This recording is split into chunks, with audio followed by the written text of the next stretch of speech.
The Zoom ZDM-1 is an interesting microphone to say the least. It's been out for a little while now, but I haven't really looked into it up until now since it didn't really interest me that much.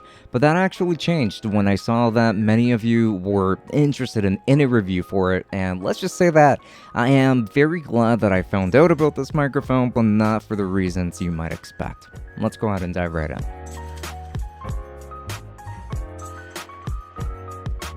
Before we continue, don't forget that I have a Twitch channel that you can go ahead and follow me on for live microphone reviews and much more than that. But you're also going to find my Instagram and a link to the text on the Discord in the description. So come join the community because it is a pretty cool one. We've also opened up a Patreon as of late where if you join, you'll be automatically entered to win one tech gadget every month in our exclusive giveaways. Details to that are going to be down below. Don't forget to check out the description for everything. Now let's get right into the video. So I'm going to be recording this entire review with this microphone, although you can hear what it sounds like for content creation. I'm also going to be streaming with this microphone tonight, as in the same night that this review comes out, so that you can ask all of your questions live. So links to my Twitch are going to be down below. Now let's begin with a very quick unboxing here. This microphone comes in this very simple box, and inside you're going to find some instructions, the microphone with the included windscreen, and an arm mount, but wait a second.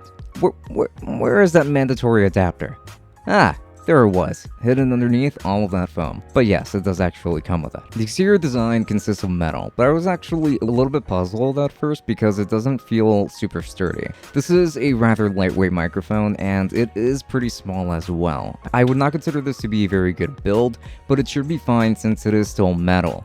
Maybe I'm just being picky here. To be frank, this is just about the size, I would say, as the AT2020, and they even look almost identical. It is still a matte black microphone with a plastic mount that feels flimsy and not very strong, but it works just fine with the microphone, and it can hold it up without issues, as I've noticed, so I suppose that it doesn't really matter all that much. And now this is a cardiodynamic microphone, and it is going to be addressed from the top just like this. And I know that it might actually seem pretty confusing since it looks like an AT2020, which is a condenser microphone, but the capsule is facing upwards towards the top grill, which is an indicator of the type of microphone that it's supposed to be. And in this case, this is a dynamic microphone. And then let's get into the sound test itself. I will be recording this part without any kind of background music so that you can hear what it sounds like on its own. I also have this microphone connected to my Go XLR, by the way, and there isn't an EQ applied whatsoever, but we will be doing an EQ test right after. I think that this microphone sounds fine. It doesn't have the broadcast sound to it that some people like, including myself, but it also sounds pretty clean. It sounds like it's got some notable clarity to it, though it is very clearly boosted in the high end, which can mess with the sibilants here and emphasizing them maybe just a little bit too much. You might also notice that this microphone doesn't really perform too well in a room with little to no soundproofing, and I honestly wish that I had kept a recording of this. For instance, right here, I got concrete walls all around my room, but I'm not referring to the echo in this room because there hardly is any anyway. It is going to be a pretty small room, regardless. But I am actually talking about how it doesn't reject sound all that well. This microphone picked up my mini fridge from all the way on the other side of the attic rather aggressively and straight up ruined the audio. I thought that this was pretty weird. This is a pretty weird sound coming from my interface, which is my Yamaha MG10XU. So at first I was blaming my interface, thinking that maybe there was just something wrong with it. There's no way that this microphone could sound like that. But it wasn't, because my Shure was doing just fine on it. I even tested this microphone on the Focusrite Scarlett 2i2 and had the exact same issue with the Zoom mic, but not any other microphone that I tested with it. Like, I actually thought that both of my interfaces were broken. So this told me that the issue was the microphone itself, and had to leave the attic to continue working on this video.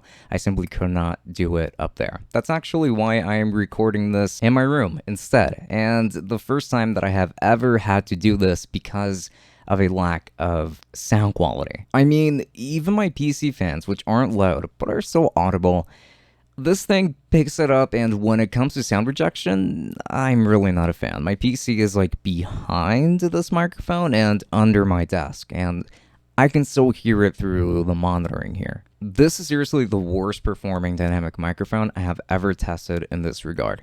I did this part of the test with the windscreen, by the way, which is why you heard so many plosives. But this is what it's going to sound like with the windscreen on. So just a sec. And now that I have the windscreen on, I would say that it does this microphone a lot of favors. It dampens the sound, and while it doesn't really sound as clean, it does still sound a little bit more broadcast-esque, which I do prefer. And it even virtually cancels out any plosives, which is also very helpful. I think it sounds better with it, so I will continue to do the rest of my tests with it. Now this is going to be the EQ test. I still have the windscreen on, and I EQ'd this microphone based on how it sounded with the windscreen on, because that's how I would use it. So I actually increased the lows around the 30 Hz frequency, I lowered the mids a little bit, and also boosted the highs. I did say earlier that this microphone was already emphasizing the highs, but I felt it was lacking a little bit after putting on the windscreen. So I actually went ahead and boosted it, and I lowered the mids to reduce the muddiness, but increased the lows to add a little bit more depth, but just by a little bit on the lowest frequency. I would say that this microphone sounds more pleasant now, so I will continue to do the rest of this review with the settings on and with the windscreen applied. So when it comes to complaints, I do genuinely have some that kind of make this a bit of a deal breaker for me. Some minor complaints involve the microphone mount being made of this plastic that makes it feel cheap, but it does still get the job done, so at the end of the day, it doesn't really matter that much. I think that this microphone doesn't really handle plosives well, but with the windscreen, I would say that it is totally fine. And sure, the higher frequencies can get in the way, but they can be EQ'd out as well. So you can really mess around with this microphone if you have an EQ at your disposal. Again, minor complaints, things that aren't deal breakers. But for the major ones, I find that the sound rejection here to be disappointing, and even means that I can't use it even in a sound-treated room, because there is an inoffensive mini fridge on the other side of the attic.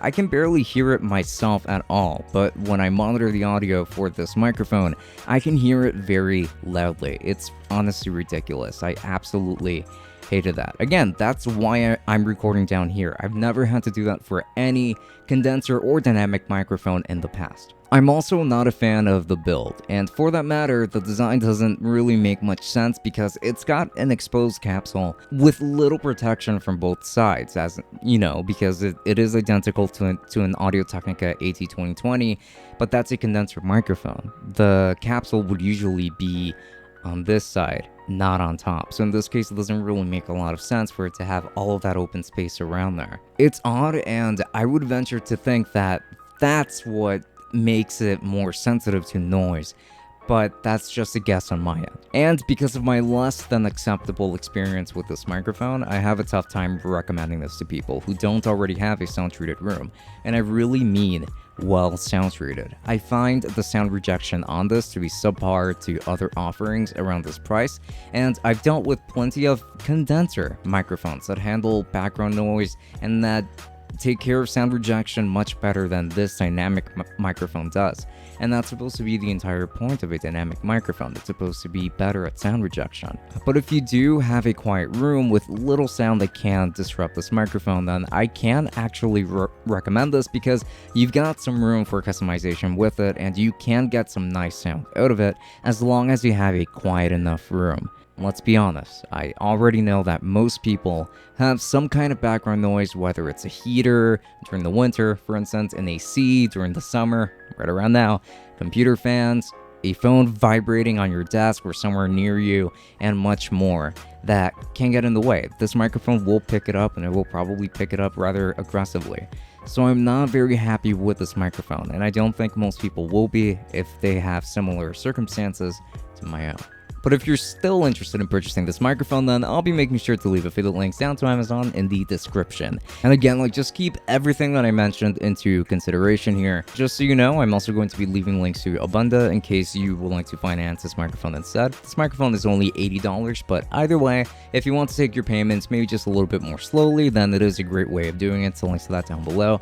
no credit card of your own required, and if you just need help looking for sales or the best discounts, or the best prices, I should say, then do make sure to use Luster. I'm going to be leaving a link to that down below as well. It is going to be a great tool for helping you find sales if there are any, and it even shows you like a tier list of things or microphones that people would rather buy instead of this one, or to see like where it stands on that hierarchy within this range, of course. So links to all of that down below. If you use any of my links, I do get a small commission that does help out the channel quite a bit, so I would appreciate that quite a bit. And also I wanted to give a very special thanks to the tier 3 patrons, the $10 patrons, which are going to be Sada Wazel, Omar, and Joe Moss. Thank you so much for all of your support, because it really does go a long way. And now onto the rest of our patrons, the tier 2s coming right up. And this is super important. I would just like to give a very special thanks to all of our patrons, which are going to be listed right here on the screen. Again, a massive thanks to you all for supporting us to help us create the kind of content that we bring to you on a day-to-day basis. And thank you so much for supporting the Tech Summit podcast as well. And just remember that if you would like to be a part of this community too, and then do make sure to check out the links to our Patreon, where you don't only get bonus episodes of our podcast, but you also get automatically entered into one of our monthly giveaways of a tech product that we have reviewed that is of at least $50 in value or higher. So links to that down below. I am sweating so bad right now. It's so hot in here. I can't have the AC on while recording with this microphone, otherwise it'll destroy the audio. But anyway, please follow me on the rest of my social media, which are going to be Twitch and Instagram, especially Twitch if you would like to stop by tonight's live stream to ask any of your questions live. I'd be more than happy to help you out. With that said, this has been Francisco from Tech Summit. Thank you for watching, and I will be seeing you all later. Enjoy.